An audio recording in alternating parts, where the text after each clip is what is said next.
Let's talk about the armies and factions that are enjoying their rules a bit more than others right now. Which are the forces where people feel that Games Workshop's most getting their rules right?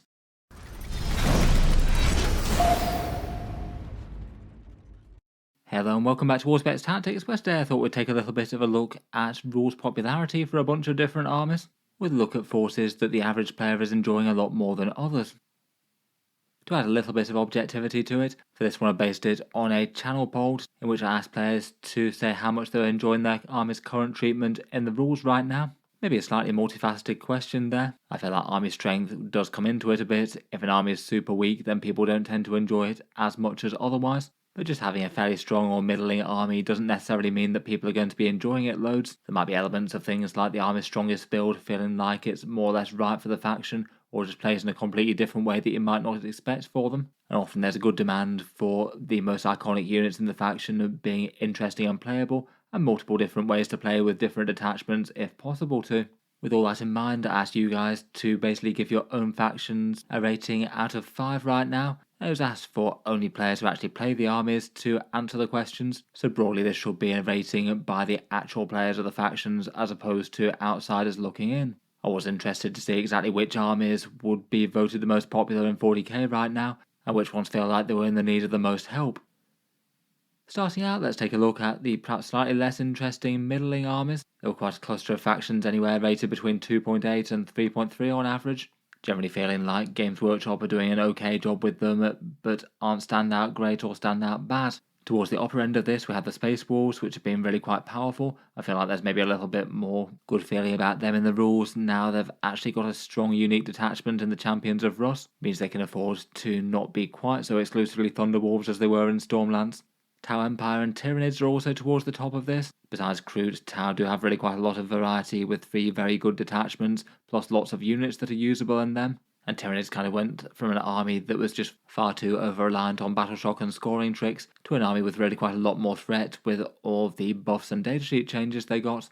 Otherwise, Grey Knights and World Eaters rank fairly highly up here as well. Interesting game mechanics and a whole load of nasty violence there. And Chaos Marines and Eldari are fairly popular as well. If anything, I'm maybe a little bit surprised to see Chaos Marines quite this high. I guess they've been doing well at top levels of play, so people can aspire to win grand tournaments with them, though the average win rates of the faction are kind of low. And I still feel like there's a fair few units that just are rarely seen in competitive play of any sort. Just a few things kind of underpowered. I guess they do have a few fun detachments though, and some cool damage combos from their codex.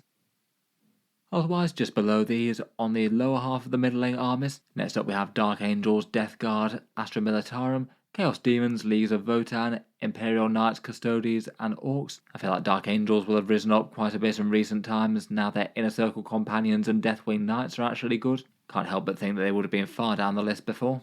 I'm maybe not too surprised to see Custodes and Orcs down on the lower end though. Custodes had the codex where people felt like had a fair bit of flavour taken away from it, even if they're doing sort of middling-ish in the win rates right now. And Orcs have been a kind of interesting case, where when the codex came out it was broadly really quite celebrated and welcomed, but then a few choice nerfs made them into a fairly underpowered faction comparatively. In general, it definitely feels like the codex with enough fun theming, they just need a bit of a raw strength boost. Moving up towards the top end of the voting though, these are the armies where players seem to be enjoying their rules more than most. Placed in 4th through to 6th, we have Necrons, Drukhari and Black Templars, all on 3.5 stars. Maybe the right blend of powerful and interesting for most people. I feel like for Black Templars there maybe isn't too much to criticise for them right now. A fairly middling win rate, and they still occasionally top some big tournaments. Literally every one of their unique datasheets is usable enough, and their Crusaders and Sword Brethren are really quite strong, as are all their unique characters. Then backing that up with the Righteous Crusaders detachment, which has some nice theme and seems to do better for them than the core codex-based Marine detachments, and they're generally having a good time. For the Drukhari, by the metrics, they seem to be one of the most powerful armies in 40k right now, one of the best win percentages out there, and have won more grand tournaments than the vast majority of other factions, showing that they can compete at the absolute highest level. They certainly seem to be getting on okay with the Pariah Nexus missions, with the actions and objectives. The Sky Splinter detachment that they got in January really feels like it's a pretty solid and interesting way for them to play, all focused around their iconic transports and tricks involving them, and it was successful enough in making their melee units far more threatening, with really long charges, with their units being able to move in a transport, get out, charge, and then have the lance keyword when they do. Just about every unit in their index can have a place in a competitive list as well, I feel like maybe things like the Helions or perhaps the Razorwing jet fighter might be the ones that you'd criticise the most, but broadly speaking the vast majority of stuff is very usable. Finally for this one, for Necrons, I was kind of interested to see them voted this high. I guess they are quite strong as well. Win rates around about 52% or so, mainly using Hypercrypt for warping the Necrons around the board. There's some people also using Awakened Dynasty as well. I guess the Necrons do have quite a lot of raw power trip strength with units like the Catan and their scary firepower units, things like Doomsday Arcs, maybe a hovering monolith in a Hypercrypt force being an anvil of strength, and some lists making good use of Zarek the Silent King. I feel like as Necrons go though, they're an army that really could be improved with some better internal balance though. Lots of units just feel a bit underpowered. Maybe things like Necron Warriors and the Triarch units and Trazen the Infinite stand out a bit. Plus I must admit a few of the Hypercrypt Legion lists that seem to be doing well at Grand Tournaments often just look a bit strange. Perhaps some slight overemphasis on just a few big super heavy or Catan style miniatures and then lots of scrappy objective grabbers like Hex Marks and Death Marks. It just looks a bit odd in terms of a cohesive force. Still looks like overall the average Necron player is having a pretty good time though. Finally at the top of the tree though, these are the armies that are most enjoying their rules, and once again there were 3 tied. Just by some coincidence it also looks like these are 3 of the strongest armies in the game right now. I guess even with being the strongest armies in the game they're not quite so rampantly ahead compared with things like Eldari in early 10th. Even the top stuff definitely has to play smart and work for their wins these days. First up out of these are the Sisters of Battle. The Adepts Sororitas were rated 4 out of 5. Their codex was generally very well received, lots of fun combos and tricks, datasheets with some pretty powerful and impactful rules, and it did feel like it maybe brought them a bit further back to the sort of army where they're not really all that durable, but you really have to greatly fear their Melter and Flamer fire up close, particularly in the very popular Bringers of Flame detachment, adding more speed and close range shooting threat. Even beyond that though, basically any of the other detachments can be built around pretty strongly, and the vast majority of their units and datasheets are viable enough, at least in the right detachment. Overall seems that they're doing pretty solidly, both in terms of strength, internal balance and fun factor. Next up we've got the Thousand Sons, again rated 4x5 by Thousand Sons players. I'd say the current look and feel of their perhaps classic competitive army build does feel about right for them. Magnus is really strong and often at the centre of the army, commanding a fairly stacked HQ section most of the time with lots of sorcerers, and then having Rubric Marines and a few chaff units, maybe a Mutalith Beast to do some heavy lifting, as the Legion stomps about, burning things down with psychic damage on Warp Flamers. I feel like their faction mechanic with the Kabbalistic rituals was a pretty well received one as well, giving them a lot more of a taste of their old style psychic phase. I guess perhaps for downsides they don't really have much flexibility in the way that they build. Things do tend to be at least kind of samey from one strong list to another, though I feel like that's perhaps more due to their very small model range that they have, at least in terms of unique units to field compared with other armies. They are fantastically strong of course, which doesn't hurt with people enjoying playing with them I suppose. I guess maybe one criticism would be that the Scarab Occult Terminators still don't really see too much play in competitive lists, despite being one of the only 2 mainline units they've really got. Even they though I'd say aren't awful for less hyper-optimised play, even if the majority of tournament winning lists take mass rubrics instead. Finally for the armies voted in the top spots are the Blood Angels. They were also on a 4 out of 5. They've been having a good time of it since the Sons of Sanguinius was updated to give them +2 strength and +1 attack on the charge. Pariah Nexus seems to have worked out quite well for them, having them rise up at least a little bit further, and in general I feel like they do a pretty good job of playing how you'd expect them to. Lots of hard hitting jump pack units, bounding from terrain to terrain, and then slamming into enemy units with just insane amounts of damage, then being supported by a few options from the Greater Marine Codex. I guess they're in a period where they're going to be getting the full points cost and release of their Codex in the not too distant future. That might be a bit of a mixed blessing given that they will get that other quite fun looking Angelic Host attachment, but we'll be sending a bunch of much loved things like Librarian Dreadnoughts and full Power Fist Death Company to Legends. It'll be interesting to see where they shake out after that.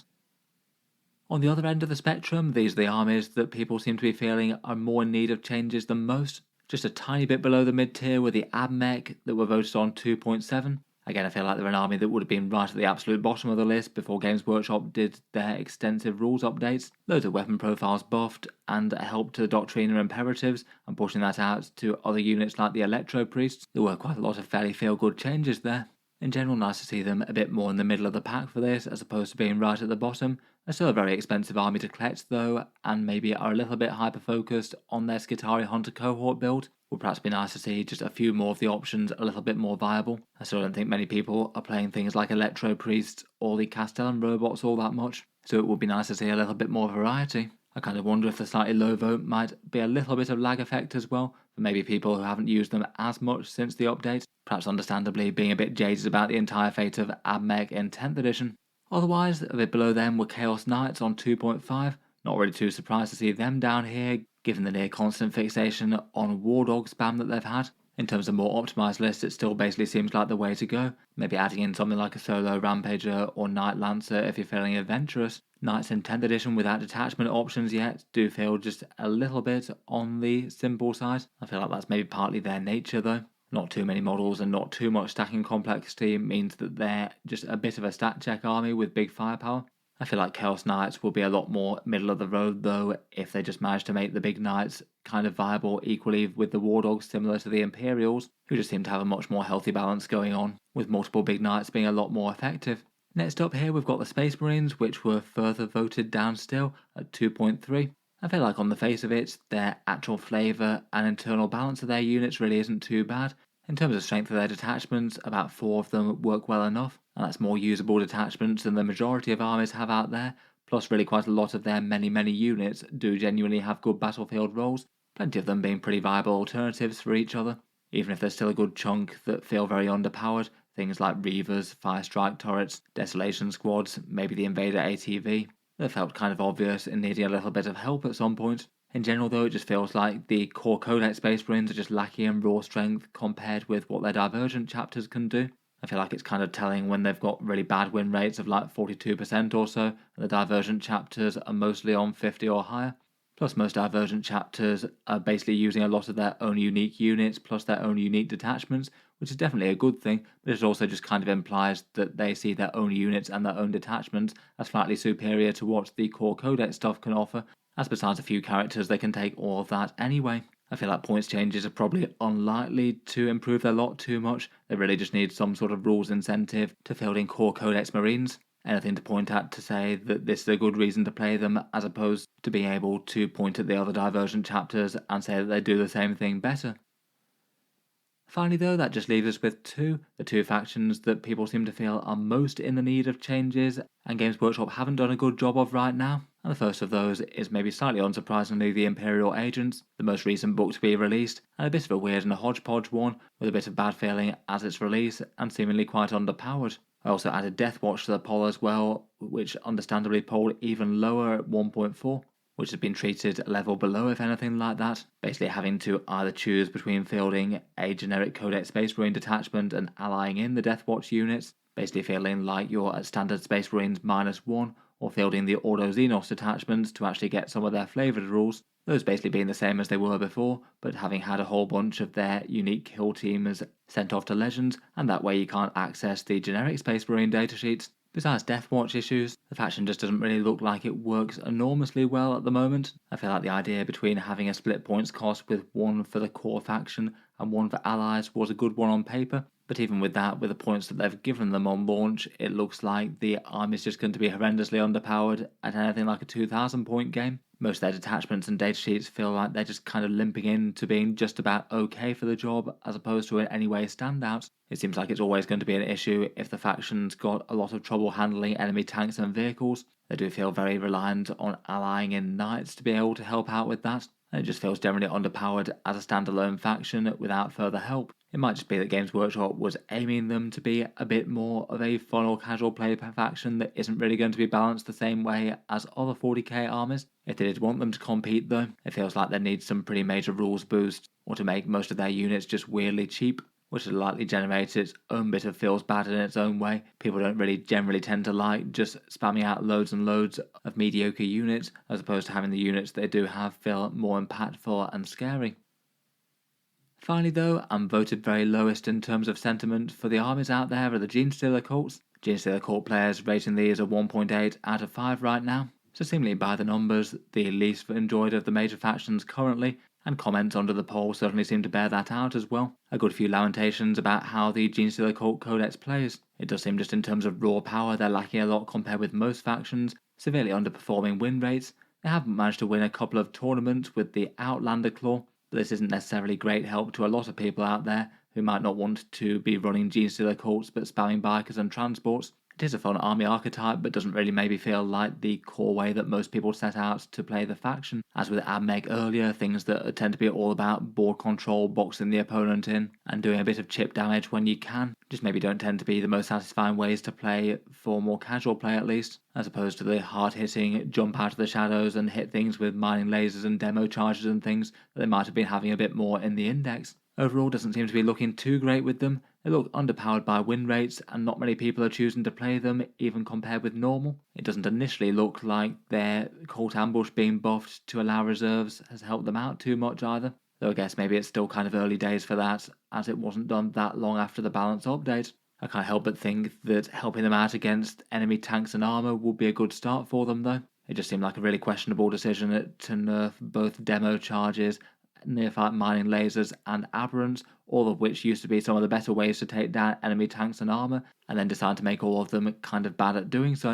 In any case though, at least by current collectors, looks like the armies that are feeling worst about their lot at the moment are the Genestealer cults and the Imperial agents, with Space Marines and Chaos Knights also feeling like they could really have some good things addressing. Let me know your thoughts in any case. Which armies do you feel like have it good in 10th edition currently, and which ones need help and rules changes most, either through in-game power or because their army just doesn't really play the way that it should do? Look forward to all your thoughts down in the comments, and feel free to subscribe to Auspex Tactics if you'd like to see more like this. I'll certainly keep 40k videos coming just about every day. Finally, if you have been enjoying all the videos on the channel, I would just like to mention that Auspex Tactics does have a Patreon page as well, and you can find that linked in the video description if you'd like to help support and keep the videos coming. Channel patrons do get a fair few advantages, seeing certain videos early, regular votes to see what sort of things happen next on the channel, and automatic entry into the regular prize giveaways with a chance to win some big model kits each month. If any of that sounds good to you, or you'd just like to help support, the link is down in the video description. In any case, a massive thank you for listening, and I'll hope to see you guys next time.